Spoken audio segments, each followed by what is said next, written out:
Yeah, all right. Let's get more reaction now. Lindsay Detlinger outside Parliament. Lindsay? Hi, Shahan. With me I have Mr. Buthelezi from the IFP.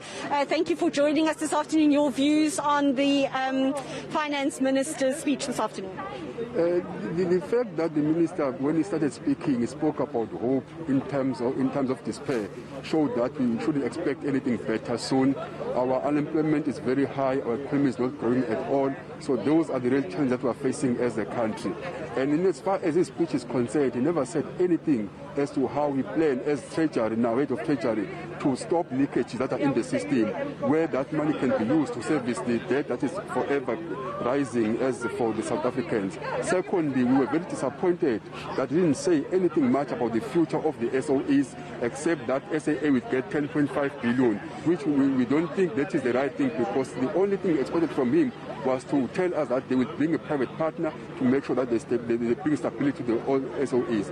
Otherwise, there's nothing much that the minister has said except to give us hope in terms of difficult times. You would have seen the documents behind the minister's speech this afternoon, which he didn't mention the cuts to the public service wage bill, probably for obvious reasons.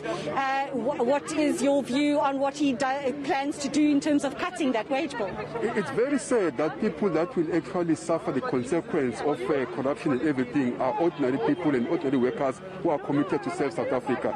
And you know that where employees are not paid the best salary, their morale goes low and they can't produce as much as we want. So that's a very unfortunate situation that we are facing on. But at the end of the day, we need to make some means to balance the issue of the public wage bill, which is very high. Do you take any positives from what the minister said this afternoon? Yes, we do take the positive that there is more money that will be given to the land bank. As you know, the IFP stands for the poor of the poor, because if you look at our economy during the COVID-19, agriculture is the only sector that has made very well. So putting more money there is of a good cause indeed. That's something that we took as something very positive.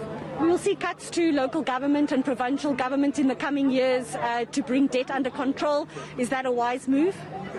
On the other hand, it is, but on the other hand, it's not, because the fact of the matter is that most of the money is getting lost through corruption. And if you cut in local government, then you are affecting direct the poor of the poor in rural communities, because municipalities are in the forefront of servicing people. So if you cut there, that means ordinary people there won't get services. That's what it means. Thank you very much. Mr. Mzamo Buthelezi from the IFP, Shahan, as you heard, they're welcoming another bailout for the land bank, but not so happy again about money being given to SAA and the people who will suffer as a result of that bailout.